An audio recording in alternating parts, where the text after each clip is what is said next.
인터넷에서는 다양한 공포 이야기가 돌아다닙니다. 그중 하나는 한국에서 특히 유명한 곤지암, 정신병원에 얽힌 이야기입니다.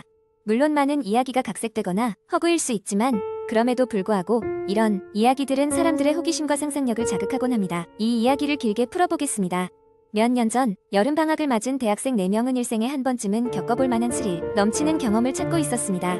인터넷에서 공포체험 장소를 찾아보던 중 그들은 곤지암 정신병원을 발견하게 됩니다.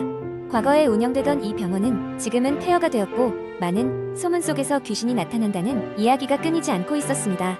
주말이 되자 그들은 곤지암으로 향했습니다. 정신병원은 숲속 깊은 곳에 위치해 있었고 인적이 드문 길을 따라 어두운 오솔길을 걸어가야 했습니다. 해가 저물 무렵 그들은 드디어 병원 입구에 도착했습니다. 건물은 오래된 붉은 벽돌로 지어져 있었고 유리창은 대부분 깨져 있었습니다. 낡고 파손된 외관은 이미 섬뜩한 분위기를 자아내고 있었습니다. 가장 용감했던 지훈이 앞장서서 문을 열고 들어가자 곧이어 친구들이 그 뒤를 따랐습니다. 내부는 더더욱 암울했습니다. 천장에서는 거미줄이 축 늘어져 있었고 벽에는 곰팡이와 습기가 가득했습니다. 어두운 복도 끝에는 무언가 작은 소리들이 들렸습니다. 마치 누군가가 하모니카를 연주하는 듯한 무질서하지만 기이하게 반복적인 멜로디였습니다. 그들은 각자 스마트폰에 플래시를 켜고 각 층을 돌아다니기 시작했습니다.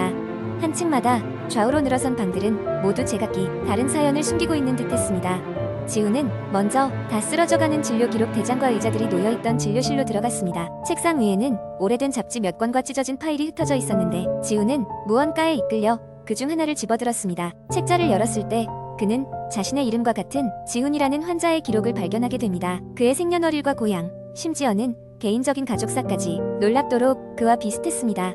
소름이 돋은 그는 그 기록을 친구들에게 보여주었고 그들은 모두 무언가 좋지 않은 일이 생길 것만 같은 불안한 느낌을 받았습니다. 다른 친구 민수는 병원의 식당으로 들어갔습니다.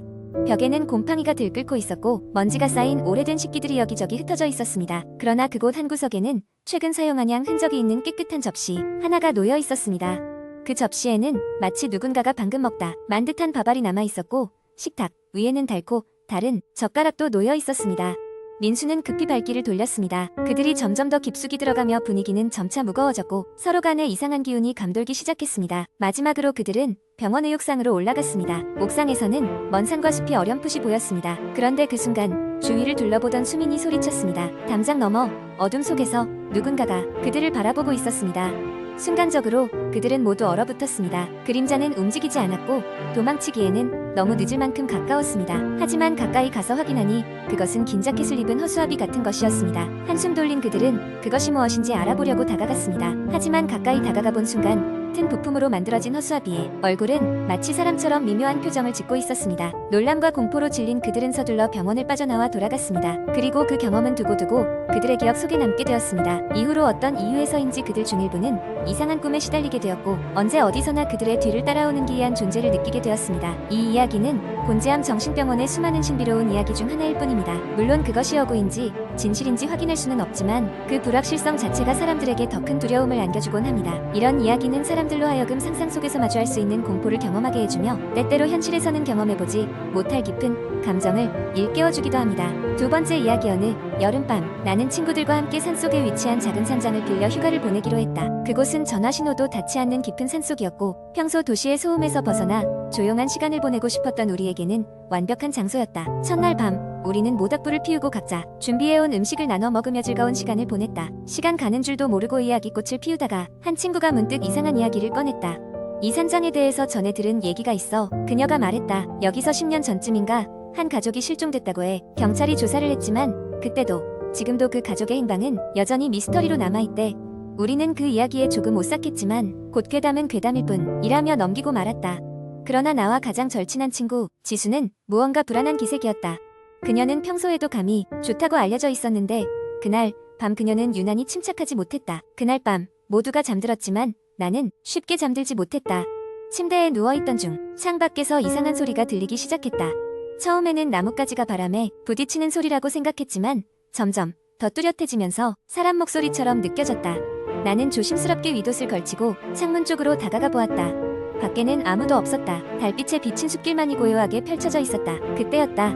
갑자기 뒤에서 누군가가 어깨에 손을 얹는 느낌이 들었다. 반사적으로 뒤를 돌아보았지만 역시 아무도 없었다. 몸이 떨리기 시작했다. 다시 침대에 눕기에는 불안해서 주위를 둘러보던 중 지수가 잠들지 않고 거실에 있는 걸 발견했다. 그녀도 잠들 수 없었다고 했다. 우리는 함께 거실에서 뜬 눈으로 밤을 지새웠다. 다음 날 아침 다른 친구들에게 밤에 있었던 일을 이야기했지만 그들은 대수롭지 않게 넘겼다. 그러다 밤이 찾아왔다. 우리는 여전히 불안했지만 다른 친구들이 하도 웃어넘기기에 제대로 잠을 청할 수 있을 것이라며 각자의 방으로 돌아갔다. 그러나 이날 밤은 첫날 밤보다 더 이상했다. 잠이 들락말락하던 중 갑자기 방 안 공기가 싸늘하게 변하는 것을 느꼈다. 그리고 귓가에 속삭이는 소리가 들렸다. 그 소리는 사람이 발을 질질 끄는 듯한 소리와 함께 점점 가까워졌다. 속삭임이 점차 선명하게 들리기 시작했는데 그 목소리는 분명 아이의 목소리였다. 돌아가고 싶어, 집에 가고 싶어. 나는 심장이 철렁 내려앉는 기분이었다. 눈을 감은 채로 가만히 있을 수밖에 없었다. 그리고 그 순간 문이 삐그덕 열리면서 차가운 바람이 휙 불어왔다. 공포에 질린 나는 이불을 뒤집었었다.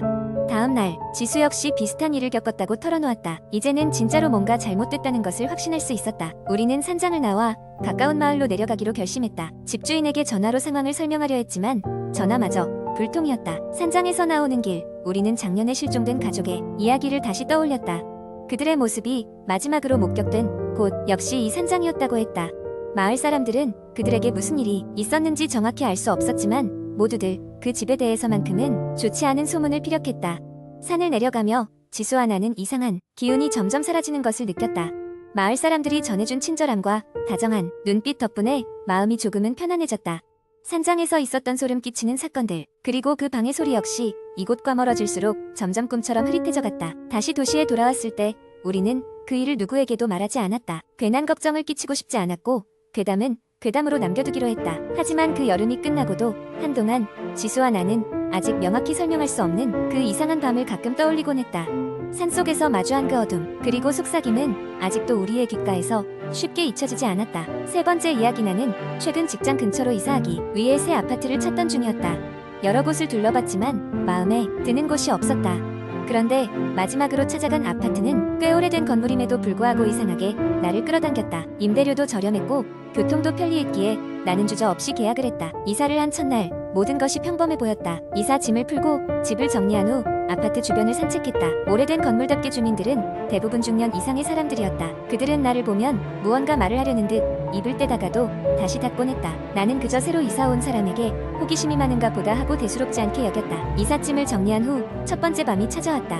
새 집에서는 항상 그렇듯이 낯선 환경에 익숙해지기까지는 시간이 걸렸다. 그런데 새벽 2시쯤 나는 확실히 어떤 소리에 깼다. 처음에는 바람 소리인 줄 알았으나 그 소리는 점점 선명해졌다. 그것은 분명 사람의 발자국 소리였다. 천천히, 그리고 규칙적으로 내 방 주변을 맴도는 발자국 소리. 끔찍하게도 그 소리가 바로 내 방 밖에서 들린다는 것을 깨달았다. 겁에 질린 나는 이불을 뒤집어쓰고 소리가 멈추기를 기다렸다. 시간이 흐르고 갑자기 소리가 멈췄다. 긴장이 풀리자 나는 다시 잠에 들 수 있었지만 불안감은 마음 한구석에 남아있었다. 몇 주가 지나도록 그런 일은 반복되었다. 매번 새벽 2시 즈음이면 발자국 소리와 함께 누군가 문 앞을 서성이는 느낌이 들었다. 나는 결국 관리실에 이 문제를 제기하기로 했다. 관리실 직원은 내 이야기를 듣고는 심각한 표정으로 고개를 끄덕였다. 그는 조용히 말했다. 비슷한 이야기를 하는 사람들이 꽤 있었습니다. 사실 이 아파트는 좀 특별한 과거가 있습니다. 직원의 이야기에 따르면 몇 년 전 이 아파트 15층에서 끔찍한 사건이 일어났다. 과거 그곳에 살던 한 여성이 불행한 결혼 생활 끝에 비극적인 선택을 했다는 것이었다. 그 이후로 그 층을 비롯해 여러 층에서 그녀의 발자국 소리를 들었다는 신고가 종종 들어왔다는 것이다. 나는 이 이야기를 듣고 충격을 받았다. 그러나 동시에 스스로를 설득했다. 그저 오래된 건물에서 나는 소리일 뿐이야. 거기에 목소리를 더한 것이야. 하지만 그날 밤 묘하게도 다시 발자국 소리가 들려왔다. 이번에는 어쩐지 문 가까이에서 더 뚜렷하게 들린 것 같았다. 그리고 바로 그 순간 냉기 어린 목소리가 내 이름을 불렀다. 마치 귀에 속삭이듯 작고 희미하지만 분명하게 들렸다. 도저히 견딜 수 없었던 나는 즉시 짐을 싸서 아파트를 떠났다. 그 이후로 그 아파트에 대한 소문은 인터넷에서도 계속되었고 나와 비슷한 경험을 한 사람들의 이야기도 웹사이트에 올라왔다. 지금도 가끔 그 아파트를 지나칠 때면 섬뜩한 기분이 든다. 그리고 그날 밤 마지막으로 들은 그 목소리가 아직도 내 귀에 남아있는 것 같다. 다시는 그곳에 갈 일이 없기를 바라면서도 가끔 나는 무서운 호기심에 그곳의 창문을 바라보곤 한다. 무언가가, 아니 누군가가 지금도 그곳에서 날 내려다보고 있을 것만 같다.